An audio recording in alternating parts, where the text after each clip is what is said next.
अपना ख्याल रखना, वो निकल चुका है। अपने कानों पर पड़ी वो आवाज उसने झट से पहचान ली। वो आवाज दीपक की थी। हेलो, तुम किसकी बात कर रहे हो? बोलो। राधिका कांपती हुई आवाज में उससे पूछ रही थी, पर फोन कब का कट हो चुका था। फोन की तरफ देखते हुए उसने वक्त देखा और अपने मोबाइल से मेंटल हॉस्पिटल में फोन लगाया। रिंग तो हो रही थी, पर कोई फोन नहीं उठा रहा था। राधिका परेशान हो गई। मोबाइल कान से लगाए उसकी नजर सामने की दीवार से सटी अलमारी पर लगे आईने में गई और एक पल के लिए उसके दिल की धड़कन ही रुक गई। आईने में उसे अपना अक्स दिखाई दे रहा था और बिल्कुल अपने पीछे काले इंसान की परछाई सिर्फ एक पल के लिए नजर आई। वह डरावना दृश्य देखकर उसके मुंह से चीख निकल गई। उसने झट से पीछे देखा, पर पीछे कोई नहीं था। तभी उसके मोबाइल पर एक अननोन नंबर से एक वॉइस मैसेज दिखाई दिया। राधिका ने मैसेज प्ले किया। तुम मुझे पसंद आ गई। वॉइस मैसेज से निकली वो खौफनाक आवाज सुनकर राधिका के दिल की धड़कन थम गई। डर के मारे उसका मोबाइल हाथ से छूट गया। जमीन पर पड़ा मोबाइल उठाने के लिए वो झुकी ही थी कि झट से किसी ने उसकी कलाई पकड़ ली। इस बार उसके मुंह से चीख ही निकल गई। डर के कारण राधिका घर से बाहर निकलते हुए अपनी गाड़ी में आकर बैठ गई। वह काफी डर चुकी थी। शायद उसने कुछ ऐसा देखा था जिसकी उसने कल्पना भी नहीं की थी। गाड़ी में चाबी लगाकर गाड़ी स्टार्ट करते हुए वो अपने घर के आधे खुले दरवाजे की ओर देख रही थी। घर के भीतर कोई था जो अब बाहर आने की कोशिश कर रहा था। राधिका अपनी सांसें रोककर एक तरफ दरवाजे की ओर देखती तो दूसरी तरफ चाबी घुमाकर अपनी गाड़ी स्टार्ट करने की कोशिश कर रही थी। तभी उसने देखा कि उसके घर का आधा खुला दरवाजा अब अपने आप ही धीरे धीरे अंदर की ओर खुल रहा है। धीरे धीरे दरवाजा पूरी तरह से खुल गया और राधिका अपनी सांसें रोककर उस दरवाजे के भीतर फैले काले अंधेरे में देखने लगी। चारों ओर बिल्कुल गहरा सन्नाटा फैला हुआ था। उसे अपने दिल की तेज धड़कनों की आवाज साफ साफ सुनाई दे रही थी। वह दरवाजे के भीतर ही नजरें गड़ाए बैठी थी कि तभी कार के कांच के ऊपर झट से काला इंसानी हाथ पड़ा। वह मंजर देखकर राधिका के मुंह से जोर से चीख निकली और अगले ही पल उसकी गाड़ी स्टार्ट हो गई। तेजी से गाड़ी घुमाते हुए वह अपने घर से दूर जाने लगा।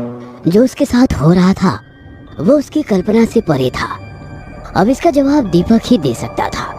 सुनसान सड़क पर उसकी गाड़ी करीब 100 की स्पीड से जा रही थी। सब कुछ शांत लग रहा था, पर डर के मारे उसकी आंखों से आंसू निकल रहे थे। उसके कानों पर एक अजीब सी आवाज आने लगी। अपनी सांसें रोककर वह अजीब सी आवाज को सुनने की कोशिश करने लगी। मधुमक्खी की धो धो करती आवाज उसके कानों में गूंजने लगी। उसकी नजर सामने कार के डैशबोर्ड पर गई। एक छोटी सी मधुमक्खी डैशबोर्ड के ऊपर मंडरा रही थी।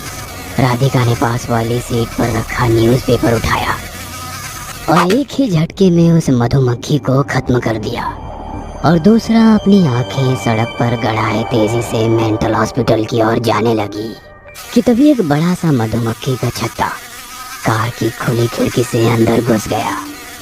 ये सब देखकर राधिका का कार पर से कंट्रोल छूटने लगा। उसकी कार दाएं बाएं सड़क पर चलते हुए आखिरकार पलट गई और काफी दूर तक घसीटते जाकर एक जगह रुक गई। सब कुछ एकदम से शांत हो गया। सबसे अजीब बात यह थी कि वहां पर ना कोई मधुमक्खी थी और ना कोई अजीब सी आवाज आ रही थी। कार का दरवाजा खोलकर राधिका बाहर निकली, पर उसे खरोच तक नहीं आई थी। खुद को संभालते हुए देखा तो पीछे वाली सड़क पूरी तरह से खाली थी। उसने मुड़कर सामने देखा तो कुछ ही दूरी पर वो मेंटल हॉस्पिटल नजर आ रहा था। अब सारे सवालों के जवाब वही मिलने वाले थे। वह मेंटल हॉस्पिटल से अंदर आई, पर काफी सन्नाटा पसरा हुआ था। पूरे अस्पताल में अंधेरा फैला हुआ था। शायद लाइट चली गई थी, पर वहां ना कोई मरीज और ना कोई डॉक्टर नजर आ रहा था। सन्नाटा, बिल्कुल गहरा सन्नाटा चारों ओर फैला हुआ था। कहाँ गए सब? क्या मुसीबत है। उसने मोबाइल शुरू करने के लिए जींस के पॉकेट में हाथ डाला और समझ में आ गया कि उस हादसे के वक्त मोबाइल घर पर ही रह गया। काउंटर पर रखे लैंडलाइन फोन से कॉल करने लगी, पर फोन तो बंद पड़ा था। उसे काउंटर के ड्राइव में एक टॉर्च मिल गई। उसने टॉर्च शुरू की, पर वो एकदम से शुरू होते हुए दोबारा बंद हो गई। तभी उसे अपने पीछे किसी की आहट महसूस हो गई। उसने झट से पीछे मुड़कर देखा, पर कोई नहीं था। काले अंधेरे में टॉर्च की रोशनी डालते हुए उसने आवाज लगाई, हेलो सिक्योरिटी, कोई है? पर उस गहरे सन्नाटे से किसी की आवाज नहीं आ रही थी। दिन रात पागलों की चीख पुकार से गूंजने वाली उस मेंटल हॉस्पिटल में अमावस की रात में किसी शमशान में फैले खौफनाक सन्नाटे की तरह गहरा सन्नाटा फैला हुआ था। डर के मारे राधिका के दिल की धड़कनें तेज हो रही थी। हाथ में लिए टॉर्च की रोशनी वो चारों ओर डालते हुए सिक्योरिटी गार्ड को ढूंढने लगी, पर एक अजीब सी बात उसने नोटिस की। पागलों को बंद करके रखे हर कमरे के दरवाजे की कुंडी टूटी हुई थी। उसने हैरानी से हर दरवाजे पर रोशनी डाली, पर सारे दरवाजे बंद तो थे, पर उनके ऊपर लगी कुंडी टूटी हुई थी। उसने दोबारा आवाज लगाई, सिक्योरिटी, हेलो, कोई है? पूरा अस्पताल खाली पड़ा हुआ था। अपने आप से बुदबुदाते हुए वो खाली वार्ड में चलने लगी। पता नहीं कहाँ गए सबके सब। राधिका की बात खत्म होते ही उसके कानों पर एक हल्की सी आवाज पड़ी, मैं तुम्हारा इंतजार कर रहा था। चारों ओर फैले गहरे अंधेरे से आई आवाज ने राधिका को एकदम से डरा ही दिया। उसने झट से टॉर्च की रोशनी आवाज की तरफ डाली, पर कोई नहीं था। डर के मारे राधिका टॉर्च की रोशनी को चारों ओर घुमाकर देखने लगी, पर कोई नहीं था। तभी उसकी नजर दाईं तरफ वाले एक कमरे के खुले दरवाजे पर गई। वह दरवाजा धीरे धीरे बंद हो रहा था। राधिका ने टॉर्च की रोशनी उस दरवाजे के ऊपर ही डाली और धीरे धीरे आगे बढ़ने लगी। दरवाजा पूरी तरह से बंद होने से पहले ही राधिका ने उस दरवाजे को रोक लिया। दरवाजे को अंदर की ओर खोलते हुए उसने टॉर्च की रोशनी कमरे के भीतर डाली। सामने एक खाली बेड था, वहीं पर एक पानी का ग्लास और एक ट्रे भी था। उसे एक अजीब सी आवाज सुनाई दी, मधुमक्खी की धो धो करती आवाज। उसने रोशनी छत पर डाली तो ऊपर लगी खिड़की से 3-4 मधुमक्खियां मंडराती हुई दूसरे कोने में जाती दिखाई दी। पर जैसे जैसे टॉर्च की रोशनी आगे की ओर बढ़ाने लगी, वैसे मधुमक्खियों की तादाद बढ़ती दिखने लगी। टॉर्च की रोशनी कमरे के ऊपर कोने से नीचे की तरफ लेकर आई और जैसे ही रोशनी जमीन पर डाली, राधिका के मानो रोंगटे खड़े हो गए हो। डर के मारे वो 2 कदम पीछे हट गई। जमीन पर हजारों मधुमक्खियों की मानो चादर बिछी हुई थी और उसके बीच खून से लथपथ एक इंसान की कटी हुई लाश पड़ी थी। मानो मधुमक्खियां उसका खून चूस रही थी। वह खौफनाक मंजर देखकर राधिका मुंह को दबाए झट से दरवाजे से बाहर निकली। पूरी तरह अंधेरे में डूब चुके उस अस्पताल के वार्ड में राधिका हर कमरे का दरवाजा खोलकर देखने लगी और उसका दिल डर के मारे जोर जोर से धड़कने लगा। हर दरवाजे की कुंडी कुल्हाड़ी से तोड़ी गई थी और हर कमरे में एक मरीज की बुरी तरह से कटी हुई लाश पड़ी थी और उन लाशों का खून चूसने वाली मधुमक्खियां टॉर्च की सफेद रोशनी में जमीन पर फैले लाल खून में पड़ी वो लाशें देखकर राधिका को उल्टी आने लगी। वह दौड़ती हुई बाथरूम में गई, टॉर्च बाजू में रखकर लगातार उल्टियां करने लगी। तभी उसे अपने पीछे फैले अंधेरे में से अजीब सी आवाज आने लगी, डरो मत, वो आने वाला है। उस डरावनी आवाज से राधिका के रोंगटे खड़े हो गए। उसने कांपते हाथों से टॉर्च उठाया, पर टॉर्च बंद पड़ गई थी। वह लगातार कोशिश करने लगी, पर टॉर्च शुरू नहीं हो रही थी। चारों ओर फैले अंधेरे से लोहे की कोई चीज घसीटने की आवाज आने लगी। वह आवाज धीरे धीरे तेज होने लगी। आवाज से लग रहा था जैसे अस्पताल के वार्ड से कोई चलते हुए धीरे धीरे उसकी तरफ आ रहा हो। राधिका अपने डर पर काबू रखते हुए लगातार टॉर्च शुरू करने में जुटी थी, पर कुछ ही देर में वो आवाज कम होते होते बंद हो गई। डर के कारण राधिका का दिल जोर जोर से धड़क रहा था। गुस्से से उसने जोर से टॉर्च पर हाथ मारा और झट से टॉर्च शुरू हो गई। अब वो किसी भी तरह यहाँ से बाहर निकलना चाहती थी कि तभी उसके कानों पर दोबारा एक आवाज बढ़ी। जमीन पर किसी लोहे के औजार घसीटने की हल्की सी आवाज उसके कानों में गूंजने लगी। उसने आवाज की ओर देखा। आवाज एक कमरे से आई थी। दरवाजे पर रोशनी डालते हुए वो कमरे के पास पहुंच गई। दरवाजे को हल्के से धक्का दिया तो वो अंदर की ओर खुल गया। उसने टॉर्च की रोशनी कमरे के भीतर डाली तो कमरे के एक कोने में उसकी तरफ पीठ करके खून से लथपथ एक शख्स बैठा था। वह जमीन पर लगातार कुछ घिस रहा था। पूरी जमीन पर खून ही खून बिखरा हुआ था। उसकी ओर देखते हुए राधिका कुछ बोलती कि तभी वो शख्स बोलने लगा, आखिरकार तुम यहाँ आ गई। खून से उसका शरीर पूरी तरह से लाल हो चुका था। कौन हो तुम? राधिका की कांपती हुई आवाज को सुनकर उसने अपनी गर्दन धीरे से राधिका की तरफ घुमाई। राधिका पहचान गई, वो दीपक था। उसके चेहरे पर एक अजीब सी मुस्कुराहट फैली हुई थी। राधिका ने टॉर्च की रोशनी दीपक के ऊपर डाली और सन्ना रह गई। उसका पूरा शरीर जैसे खून से भीगा हुआ था। चारों ओर काला अंधेरा और उस अंधेरे में जमीन पर बैठे दीपक के ऊपर पड़ी टॉर्च की सफेद रोशनी में उसका वो रूप काफी डरावना लग रहा था। उसकी तरफ देखते हुए कांपती हुई आवाज में राधिका ने पूछा, दीपक, तुम? ये सब किसने किया?